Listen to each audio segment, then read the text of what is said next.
Hello, hello, hello. It's Adrienne, Capricorntigress of Astrology, a look inside.com. I'm back again talking about the planets and what's going on with the planets and how the planets are going to affect your life and what's going on. So let's talk about where some of these planets are between now, which is February 15th, and March 15th of, say, 2025. Okay, so I would just say March. I don't know when in March, but we're just going to talk about what's going on. So one of the things that's going on is Saturn in Pisces, right? Saturn is in Pisces, and it's been in Pisces for a minute. And let's talk about where the degree is right now. So at the moment, Saturn is at is it 18 degrees? Wait a minute, hold on here. 19 degrees. Saturn is at 19 degrees of Pisces. Okay. And that's almost smack in the middle of Pisces. So a lot of people who are Pisces may be feeling Saturn in Pisces, and Virgos. Some Virgos may be feeling this Saturn in Pisces. You know, Saturn comes around every every 28 years or so. It stays in that area for 2.5 years. And it pretty much brings, I feel like, a lot of responsibility and heaviness in the area that it's hanging out. In this case, it's Pisces. So if you know your horoscope, you know, where is Saturn in Pisces falling in your horoscope chart, in your natal horoscope chart? Because where this Saturn in Pisces is will bring lessons around boundaries and around emotional security and around commitment, especially for Venus in water signs. So if you have your Venus in Cancer, if you have your Venus in Scorpio, if you have your Venus in Pisces, this is the lessons about boundaries and emotional security and commitment that we have to learn at this time. I have Venus in Scorpio, and I'm worried about the Saturn in Pisces because it is in my second house of money, and it is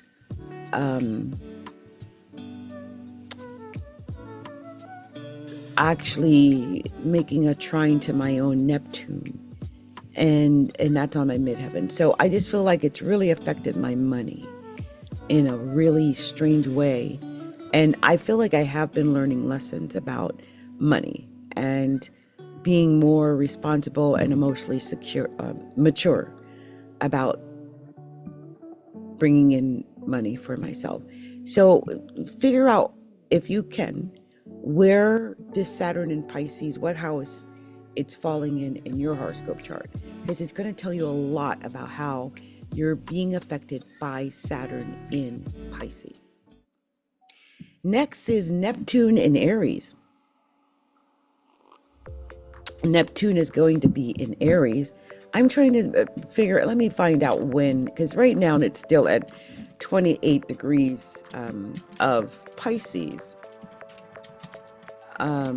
So I want to figure out when it goes into Aries, because it's not right now.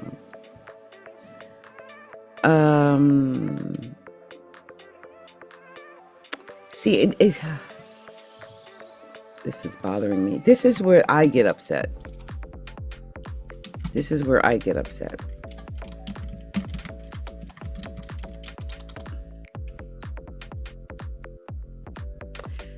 So yeah, it said, because this is a lie. Okay, so it said it retrograded back to Pisces. Okay. How can it have entered? It has not gone there. So I guess it's saying it's entering on March 30th. It says it entered on, this is Google obviously using AI. So they're saying that it entered on March 30th. So that's when Neptune enters into Aries, on March 30th. And then it's going to retrograde back into Pisces on October 22nd. And then it'll go back into Aries on January 26th. But listen, once it goes back into Aries on January 26th of 2026, so next January, it will not leave Aries again until May 21st of 2038. So Neptune is going to be in Aries until 2038, which is 13 years from now. That's crazy. So one of the things that they say about Neptune in Aries is that it's a period of creativity, it's innovation, it's spiritual awakening. It's time to take action, to align with dreams, and to break free of escapism.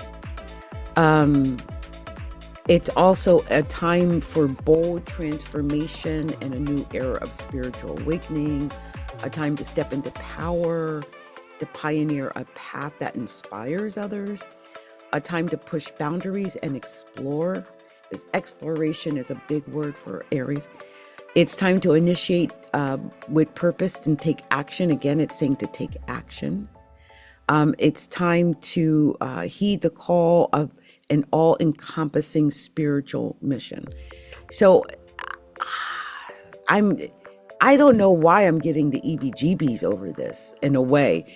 I don't feel good when I hear about Neptune and Aries. I don't know why it doesn't inspire me the way I think it should.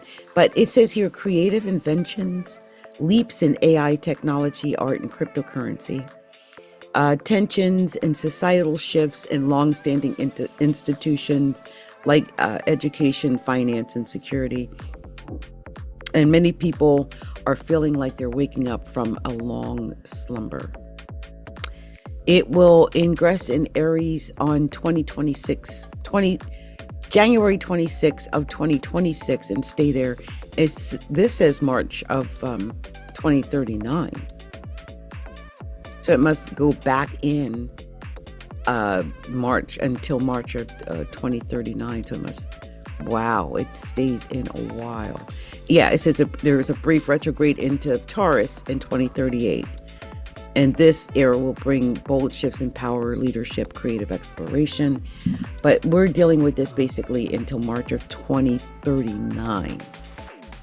2039. That is crazy long. And it is renewed focus on individuality and innovation, potentially some groundbreaking advancements. It's strong-willed. It's very strong-willed. But there could be some idolizing and idolization and worshiping. There's, spirituality, but heightened psychic awareness. But something where it's childish, though. It's Aries. It starts a courageous new era of spiritual awakening, innovation, and bold transformation. What scares me, though, is that it's Aries. And I'm so afraid that it's going to be aggression or aggressive action against those who are spiritual. That is one of the ways, which I'm not seeing anyone even mention that, but that's the way I'm interpreting it, that there may be aggressive activities toward those who are spiritual. Now, Neptune entering Aries is not indicative of potential conflict, but of an entirely new life cycle, and that could be. But a lot of people are saying that there could be the U.S. Civil War and that another U.S. Civil War could break out during Neptune and Aries. And if so, if it's going to 2039, we're looking at as much as 14 years of the next 14 years. That's really making a huge difference in the lives of everybody. But it could be just that it's something to do with our imagination. And, we're talking about 12 and a half years here at least. And so it spiritualizes. Neptune spiritualizes, glamorizes, idolizes.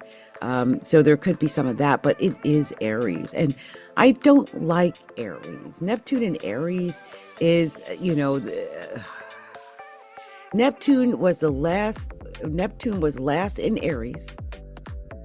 in 1871, and that is the day after the American Civil War began.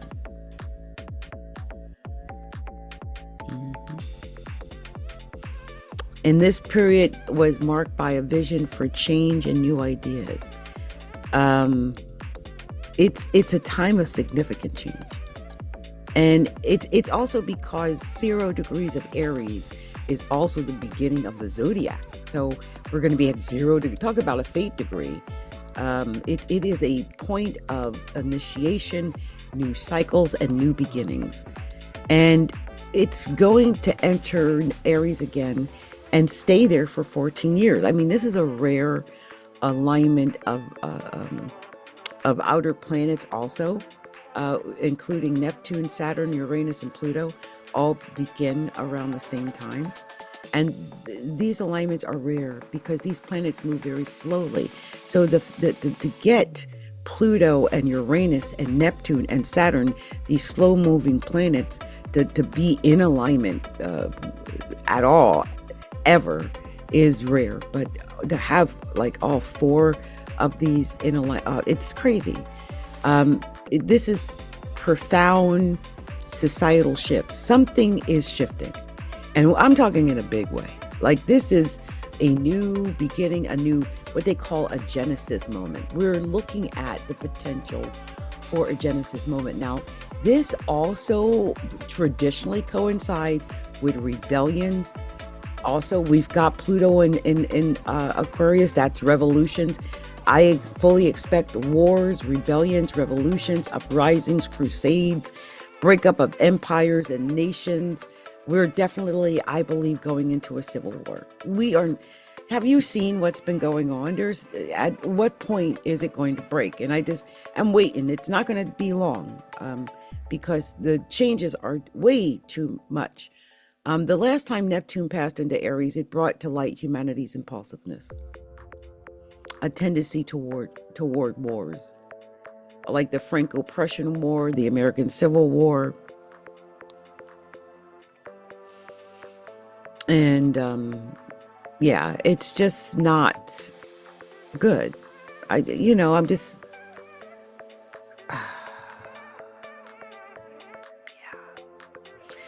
The American Civil War is said to have started when Confederate troops fired on Fort Sumter in South Carolina's Charleston Harbor.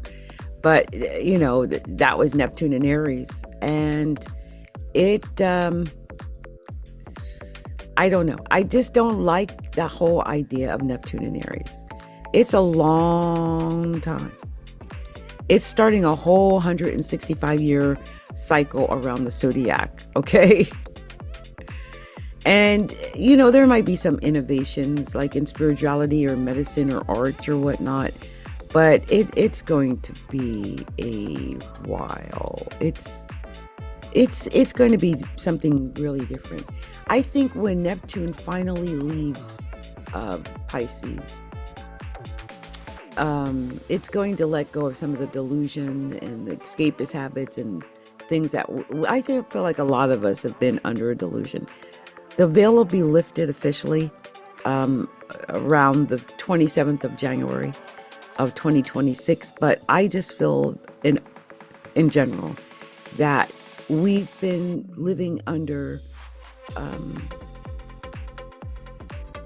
just almost like a dream, and the dream is going to end, and it's there's going to be a new start, but the dream that we were in is over. And I feel like we've been in a dream since the last Civil War, which bothers me to think that we could have or could end up in another civil war because of intolerance and the things that got us there, childishness and other things like that. So I'm praying for our nation. They're talking about humanity's impulsiveness, but I feel that, what they went through from 1862 to 1875, we're probably going to go through again, or something similar to that period of time. And so I'm really worried about us and Neptune in Aries. I'm sorry, I got a little a little caught up on Neptune and Aries because I realize now what a huge shift it's going to make for us. Because let's not forget that Neptune is a watery planet, right? It is, the Romans believed that Neptune was one of the gods that ruled over the sea, and that earthquakes came from the sea, and that these earthquakes happened whenever Neptune was angry. That's according to myth. Well, Neptune in the sea is opposite. I mean, water is opposite. This is not going to be watery. This is, when it gets into Aries, it's going to be all fiery. So that's definitely not meshing well with Neptune, god of the seas. So I don't feel like this is going to be good or positive. This is most likely going to make Neptune angry. I'm just saying. Just be aware of that. And so when it happens, it doesn't freak you out.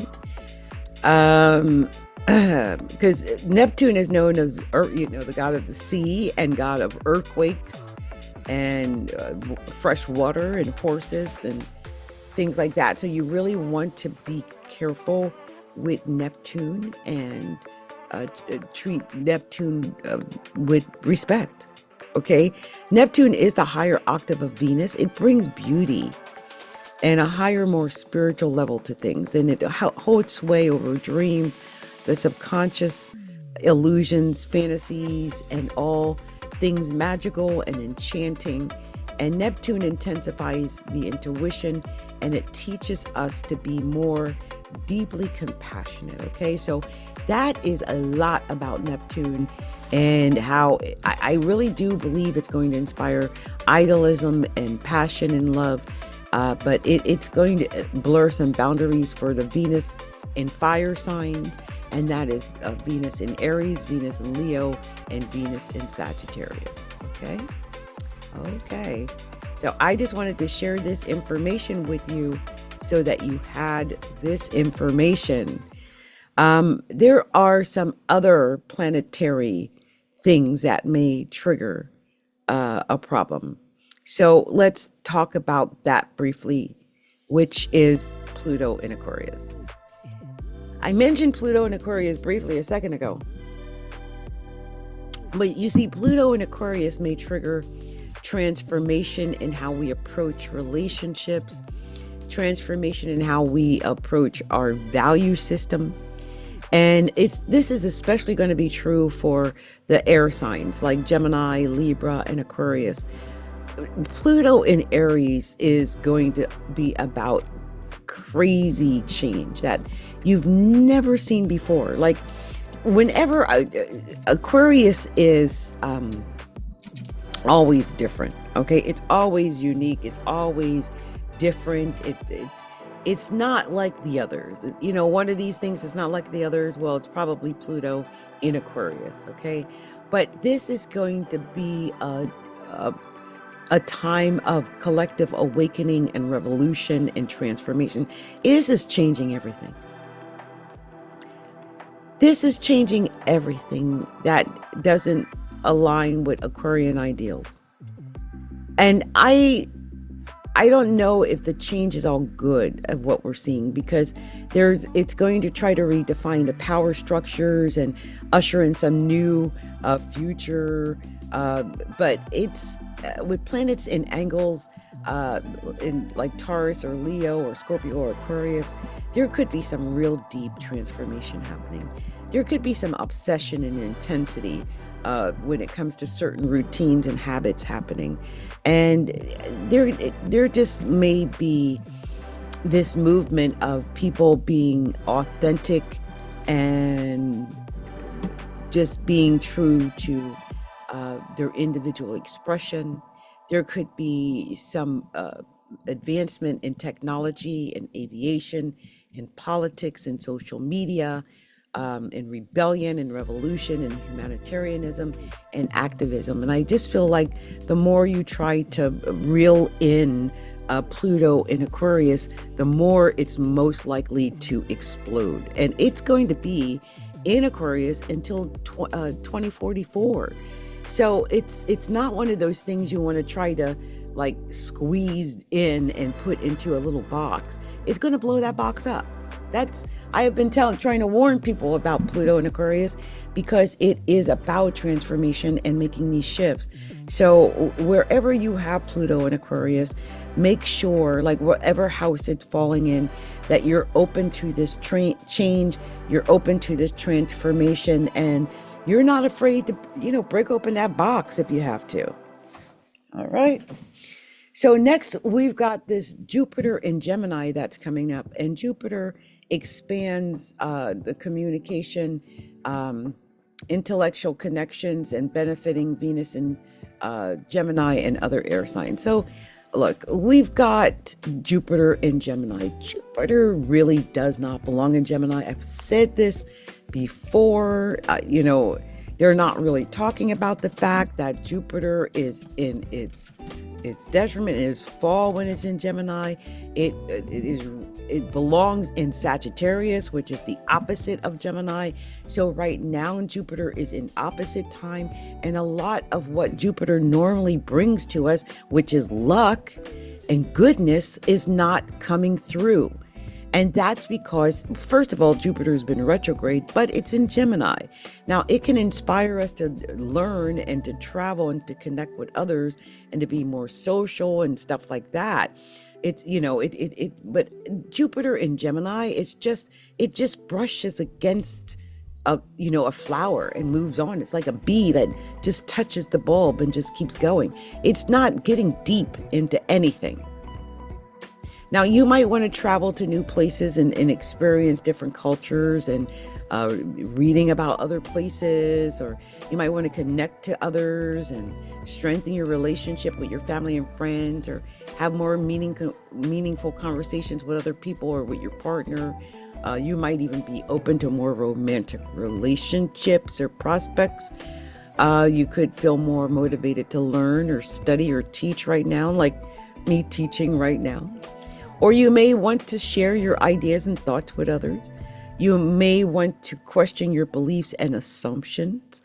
You might want to expand your living space or move into a more comfortable home around this time. And you might want to strengthen your family bonds. You may also want to create a nurturing, supportive environment. And you might want to start a podcast or a blog because it's all about communication. And you may want to become more well-known as an influencer. Well, why not?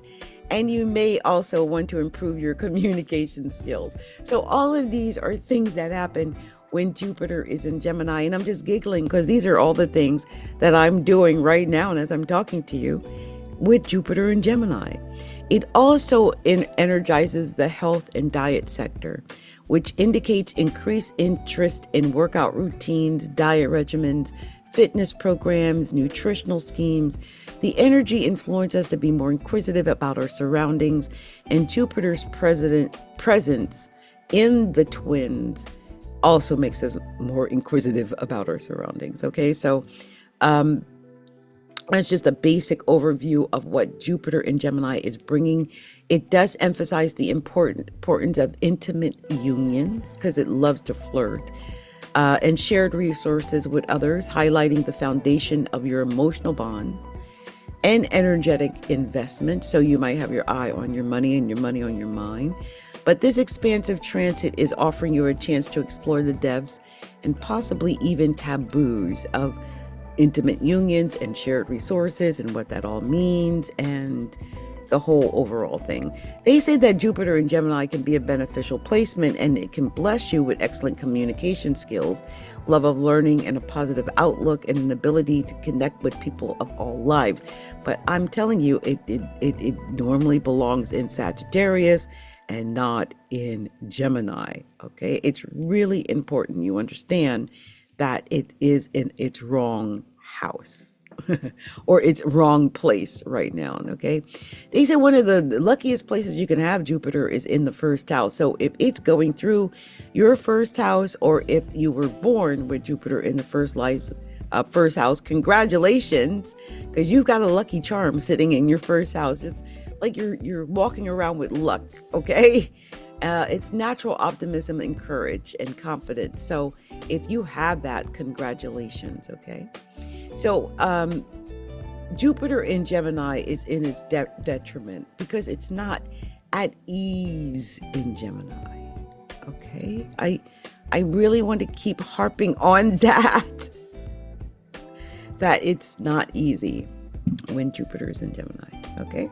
Okay. And the last big planetary influence that I want to talk about is Mars in Virgo. Mars right now is in Cancer, and it's quickly going back into Leo. And over the course of the next month, it's going to go right through Leo because it's it's going direct, and go straight into Mars in Virgo. And Mars in Virgo encourages practical expressions of love, benefiting Venus in Earth signs, which is people who have their Venus in Taurus, their Venus in Capricorn, or their Venus in Virgo, right? So Virgo, Taurus, or Capricorn. So we're looking at Mars in Virgo, and I just want to give you a general meaning of what it means and how it could affect you depending on what house it's in, because Mars in Virgo, it does tend to nitpick, but it tends to want to deal with perfection. It's methodical. It's the perfectionist. It's a time of perfectionism, okay? And you might be practical and attentive in your relationships, but you might have a trouble getting things done because you want to do them perfect. And it's hard to get things done when you're trying to do things perfect. Sometimes you just need to get it done. You don't got time to get it perfect. It's just not going to work out that way. This is also a time when it brings stability and grounded energy to sex. But you might not be the most spontaneous at this time. Also, it's a time when people might be improving themselves and just find happiness being of service to others, okay? Anyway, you guys, I'm going to hurry up off of this one because I don't feel that good. But I hope you get an idea of how these planets in these areas are going to affect you over the next 30 days. This has been Adrienne, Capricorntigress of Astrology, a look inside.com.